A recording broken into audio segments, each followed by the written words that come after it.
I just firmly believe that it is better for people to understand the reality of the situation that they're stepping into so that they can adequately prepare for it. It's a lot easier to protect yourself from something that you know is coming than it is to protect yourself from something that you never even expected.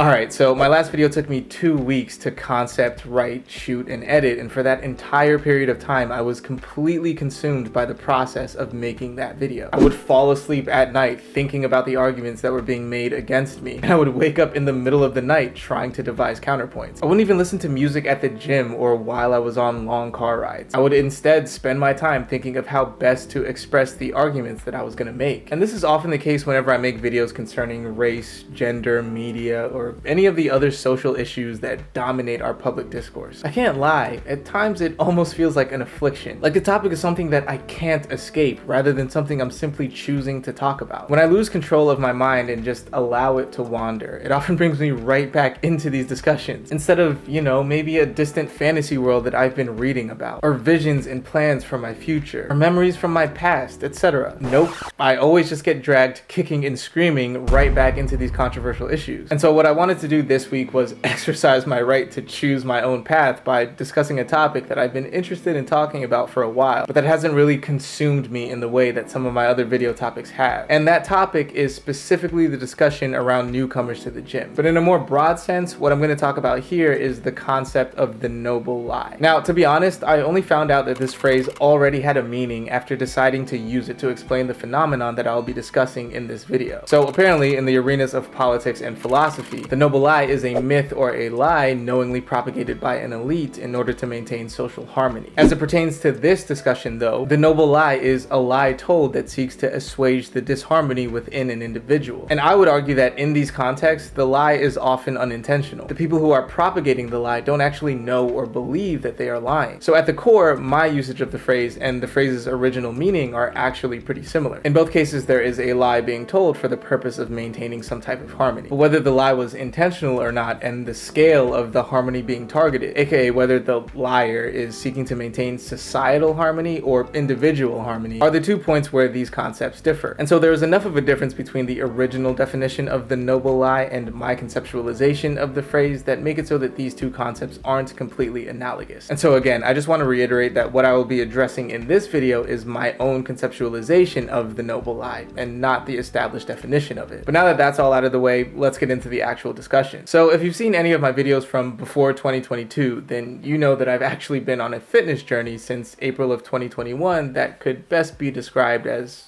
frustrating. I've made a few videos now detailing my frustrations, and at those times the videos were at least a little bit helpful in getting me past some of those roadblocks that I was facing in those moments. But to be honest, most of what I was doing back then has been left behind. I've had to make a lot of changes to my routines and principles that completely contradict some of the convictions that I held back then. And just to be completely transparent, I do struggle to ascertain whether these changes were the right choices for me. Was what I was doing back then the right thing to do, or is what I'm doing now the right thing to do? But that isn't the point of this video. In any case, I share all of that just to say that I recently made the decision to get a gym membership and continue this frustrating fitness journey in a space that is specifically designed for it. It's been a few months now, and I have to say that I am enjoying the experience. But one thing that I did find to be pretty unhelpful was the conversation concerning newcomers to the gym. More specifically, the idea that nobody is watching you at the gym, or that nobody cares what you're doing because they're too preoccupied with their own workouts. Now, at its core, I do believe that the intent behind these statements is truly noble. That is why I classify these statements as noble lies. In almost all contexts, the reason people make statements like this is to alleviate the self-consciousness and anxiety that new gym goers will often feel. The entire purpose of statements like this is to create a barrier around these people that will allow them to overcome any thought forms that would discourage them from continuing on their journey to a healthier lifestyle. And again, I have to reemphasize how truly noble this is. This is the definition of compassion. Because again, the people who make these statements aren't getting anything in return here. They are simply trying to help pave the way to a better life for beginners like myself. And it speaks to the quality of the values of these people that they would go out of their way to do something like this. And it's possible that for a lot of these people, they are simply giving others the perspective that they wish they would have had when they started their own journeys. Which means a lot of these people might have had to suffer the torment of feeling horribly self-conscious in these environments. And having been through that, are now just hoping to spare those that come behind them from that experience. And so ultimately, I just think that it is incredibly important to acknowledge the altruistic intent behind these words. because I do believe that they are only meant to help, and that has to not only be acknowledged but also admired. So why then do I take issue with these statements if their intent is one of nobility, compassion, and altruism? And the reason I have a problem with them is because they're simply not true. The reality is that, yeah, there will be some people who watch what you do in the gym. And there are plenty of legitimate reasons why people do this. It's not always nefarious by nature. People don't only watch other people to ridicule or condemn them. Sometimes the intent is to learn, to admire, to compare routines, and sometimes they're just looking out of pure curiosity. Sometimes it's completely unintentional. It's not always easy to completely disregard the fact that there is some form of extreme movement happening 5 feet away from you. At that point, the natural response is to see what's going on, especially if you're not used to being in this type of environment. Also, the reality is that most people train by doing a certain number of repetitions or reps for a certain amount of sets, and in between those sets it is not uncommon for people to check their surroundings, in which case they may accidentally or even intentionally look at you. So there are plenty of harmless reasons why people may look at you while you're in the gym that debunk this notion that nobody's going to pay attention to you while you're in this space. But also, not all of these reasons are completely harmless. Sometimes the reason someone is looking at you is because they're judging you. A few weeks ago, a guy came up to me at the gym out of nowhere and asked me why I was doing pull-ups on the assisted machine. I told him because I wasn't strong enough to do unassisted pull-ups yet, and he looked at me like I was crazy. He then proceeded to interrogate me on my diet, my weight, my workout plan, etc., basically alluding to the notion that I was too light and too athletic looking to not be able to do an unassisted pull-up. Now, to be clear, this was all done in a very pleasant tone. This guy was definitively not harsh or demeaning with his words and questions, and I should say that he has since become almost like a gym mentor to me. He is absolutely yoked, which is not my goal at all, but he still gives some pretty good advice, and we catch up with each other whenever we get the chance. I actually recently made some dietary changes that were inspired by that conversation that we had. But regardless of all of that, the reality is that he was watching me at the gym, and not only was he watching, he was analyzing my workout and judging my routine against my appearance. Again, this wasn't done nefariously. His intent was not to demean. I can never know for sure because I don't know his inner thoughts, but I would actually argue that he was just watching me out of pure curiosity. I should mention that I go to the gym pretty early in the morning with the early birds and the OGs, and there just aren't a lot of people my age at the gym around that time. So I am conscious of the fact that I will attract some attention simply because I am from a different age range and demographic than most of the people who frequent the gym at that time. And so this could also explain why he was watching me. Nonetheless, the point still stands that I was not only watched at the gym, but I was also judged and approached. And I could honestly spend the rest of this video detailing all of the times that I've noticed people watching me through the mirrors. And so anecdotally, I can personally attest to the reality that people will watch you at the gym, and that sometimes people will actually take it a step further and care about what you're doing at the gym for one reason or another. But beyond my anecdotal experience, the reality is that this is simply how human beings function. Anytime you are in a public setting, whether it's a gym or not, the reality is that you are likely being judged. Now, I know that sounds horrible because of the negative connotation that we place on the word. There are plenty of phrases and colloquialisms that attempt to teach us that judging people is wrong. And I think this makes perfect sense given our conceptualization of what the process of judging someone actually entails. However, I like to split this process into two separate actions. First, there's the judgment, which is the subconscious reflexive process that occurs whenever you encounter another person. Studies have shown that this process is natural and can't really be taught out of us. When you encounter another person, your brain subconsciously takes the information that you've compiled from previous experiences and compares it with what you are now being exposed to. Now, some studies say that this is a defense mechanism that we developed in our hunter-gatherer days, and to be honest, I can't really confirm or deny whether this is true or not. The point is, though, that this process happens instinctually. But the second part of this process, and the one that I think we rightfully take issue with, is what I like to call the sentencing or the conviction. I know, it's pretty corny, but stay with me. This is where we take what we've compiled during the subconscious reflexive portion of this process and consciously apply it to the individual that we are now interacting with. This is the portion that I believe we have a duty to try to temper. And so I like to say that it is completely fine and natural to judge people. Again, according to the studies, there really isn't much that we can do to stop this process from happening. However, it is not okay to sentence or convict them. So for example, I am 6'2", my hair is locked, and I usually wear compression tights under my shorts at the gym, which is a very popular style in the NBA. So I would have no problem whatsoever if somebody saw me at the gym and thought to themselves, oh, he probably watches and or plays basketball. This is the subconscious and reflexive judgment part of the process that I believe is natural. However, if they approached me and immediately convicted me of being a fan of the sport by saying something like, so who is your favorite basketball player, without knowing anything about me, then this is where I believe a line has been crossed. Because now they have consciously sentenced me to being this type of person just based on my appearance. And in so doing, they've failed to treat me as an individual and instead have treated me as just part of a collective. And so whether you're in a gym or not, I believe the reality is that people will see you and will make judgments based off their perceptions of you. And like I said, based on the evidence, I believe that this is a natural process. And so to assert that nobody is watching you at the gym completely disregards this objective reality. Again, I think the intent behind the statement is one of nobility and compassion, but that doesn't change the fact that the statement is simply untrue. And I should mention that I am also guilty of this. Again, most of the people who are at the gym when I go are older men who have been adhering to their morning workout routines for a very long time. And so I sometimes catch myself watching their workouts, and more importantly, their form during their workouts, to see if there's anything that I can pick up from them. Sometimes I do it subconsciously. I'll hear someone rack their weights and it'll make a loud bang, and so I'll look over and I'll think to myself, geez, this dude that looks like me was lifting all that weight?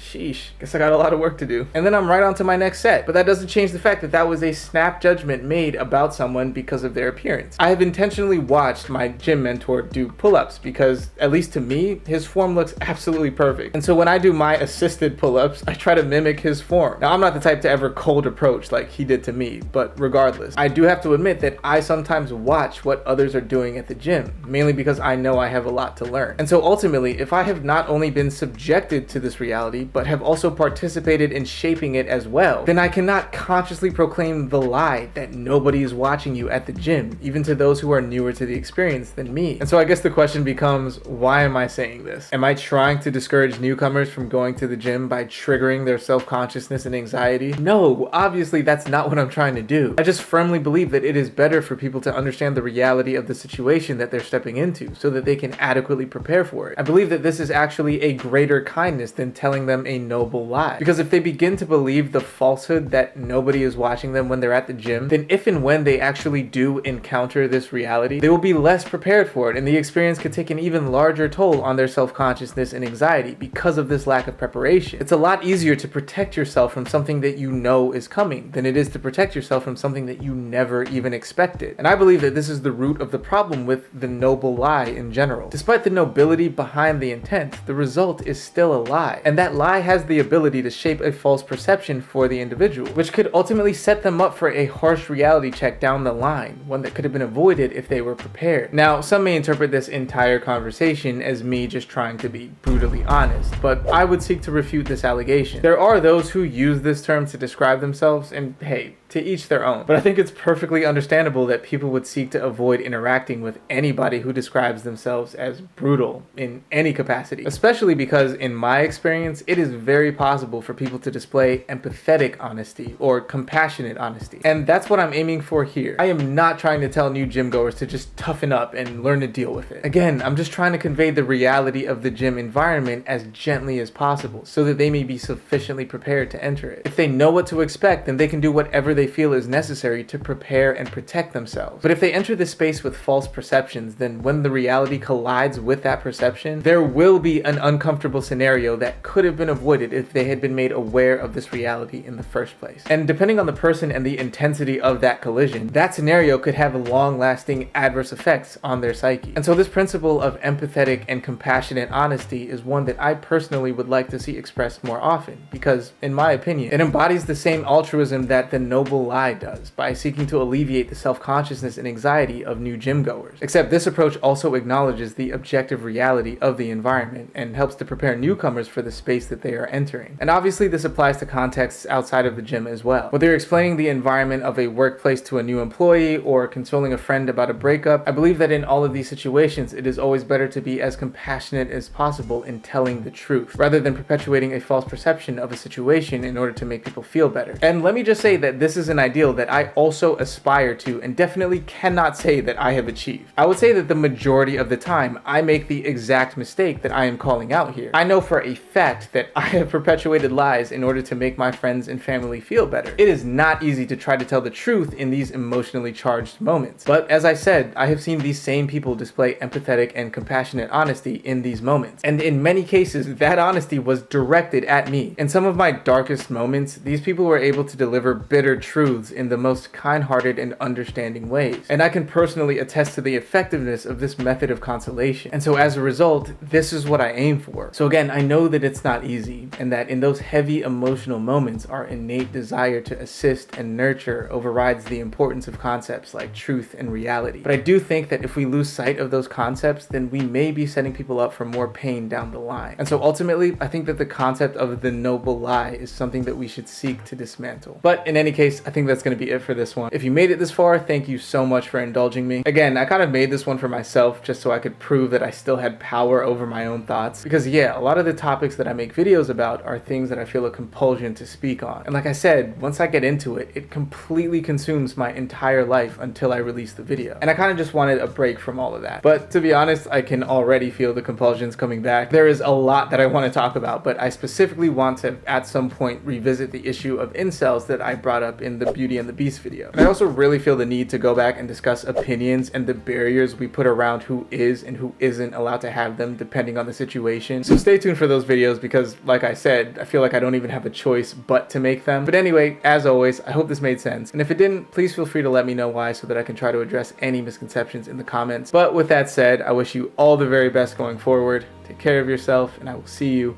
in the next one. Peace.